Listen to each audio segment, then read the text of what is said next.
Srilanza Malto. Bonjour à tous et à toutes.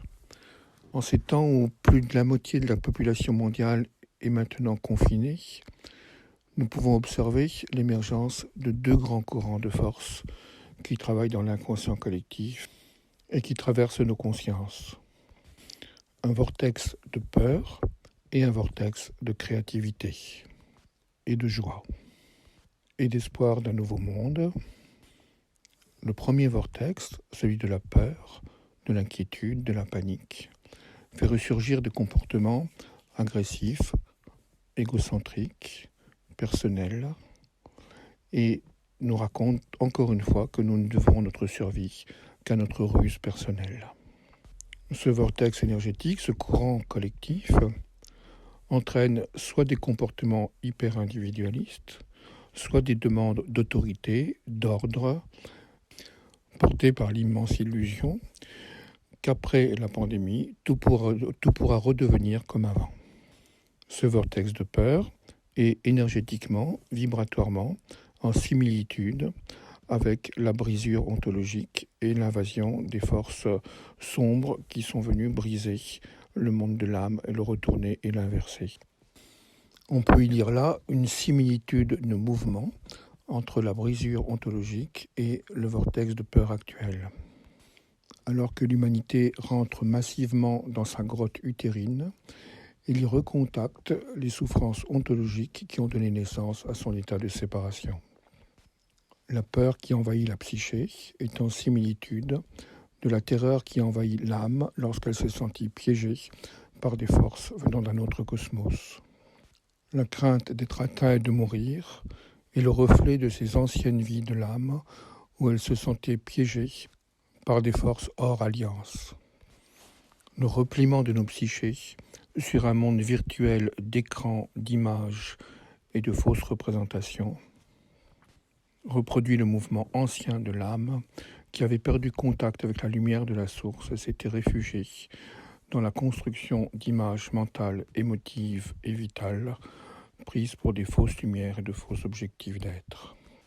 La peur nourrit donc l'hypnose de l'irréel sur nos consciences.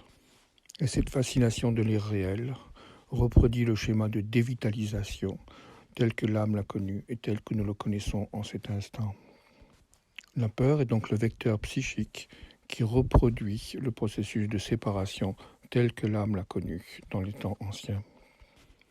Ainsi, comme la séparation s'accentue, nous devenons méfiants, prudents, nous coupons de tout lien social et de tout lien humain, nous repliant sur nous-mêmes, et dans cette grotte utérine, nous risquons un processus d'avortement du nouvel être qui est en train de naître. La situation actuelle nous donne donc l'occasion de restaurer l'alliance en retraversant les zones douloureuses que l'âme a rencontrées lorsqu'elle a été abîmée par des forces contraires à l'unité. Mais pour cela, il nous faut non seulement sortir du vortex destructeur de la puissance de la peur, mais également contacter le vortex créateur qui est en train de s'éveiller également sur la planète. Nous observons que chez un certain nombre d'entre nous, le meilleur est en train d'émerger en tant que force de lumière, de générosité, de proposition, de transformation, et que quelque chose au sein de nos consciences est en train de naître pour construire le monde futur, le monde de l'après. D'un point de vue spirituel, il s'agit de retour des forces de l'Alliance au sein de nos consciences qui commencent à reprendre la direction de façon à construire une humanité construite non plus sur les schémas de dualité et d'opposition contradictoire, mais qui va pouvoir s'installer sur des schémas de dualité complémentaires. Le virus apparaît donc comme une initiation collective qui nous permet à chacun de nous positionner en tant que conscience, de choisir d'être instrumentalisé par le vortex de la peur ou d'être à l'écoute des impulsions de créativité du vortex de vie qui est en train de se réinstaller sur la planète. Car nous avons en cet instant, grâce au confinement et au retour de l'humanité à l'intérieur d'elle-même, la possibilité de laisser ressurgir les forces de création en nous, les forces d'inspiration, les forces de vie, les forces de joie, d'être de nouveau animés par ces lieux, alors que l'aliénation reliée aux habitudes sociales s'est éteinte. grâce à cette distanciation. Dans le monde illusoire, nous pouvons continuer à nous imaginer que nous vivons un drame collectif, mais dans le monde réel, nous pouvons aussi contacter une présence de joie et de vie qui, elle, manifeste le retour de l'Alliance. Il est donc important, à l'intérieur de nous, d'honorer les forces de vie qui se présentent, de suivre les forces de joie, d'accomplir les idées nouvelles qui nous traversent et qui portent les prémices du nouveau monde. Pourtant, lorsque le regard s'élève, nous nous apercevons qu'il y a encore un processus plus vaste qui est à l'œuvre. Il s'agit en réalité d'un processus de mutation de la Terre. La Terre, en tant que planète vivante, est en train de s'organiser autrement, de façon à ce que l'ensemble des espèces et de la vie qui l'anime, visible et invisible, trouve un nouveau point d'équilibre, car elle-même est en train de grandir en tant que centre de conscience.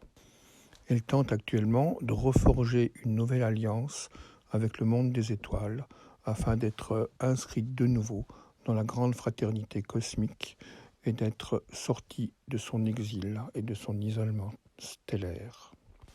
D'un point de vue spirituel, d'intenses mouvements de vie sont en train d'agiter l'intérieur de la planète et d'organiser un processus de gestation qui arrive à terme pour qu'enfin elle puisse naître à une nouvelle étape de son évolution.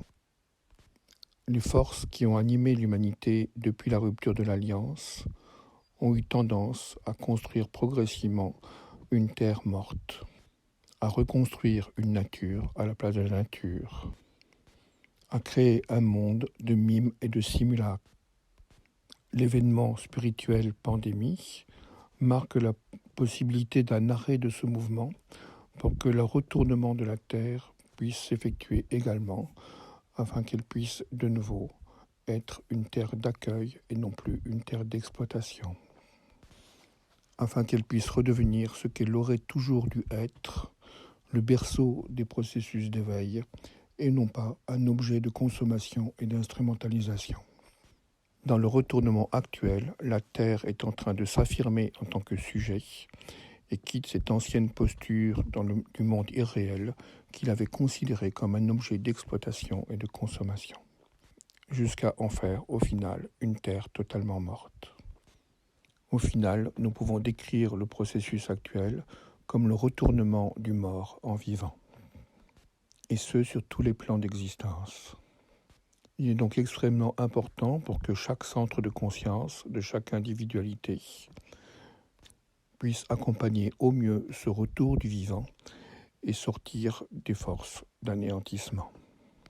Suit donc une méditation qui va essayer d'accompagner ce processus. C'était Sri Lanzamalto. Je vous souhaite une merveilleuse rayonnance au sein de la lumière de la présence.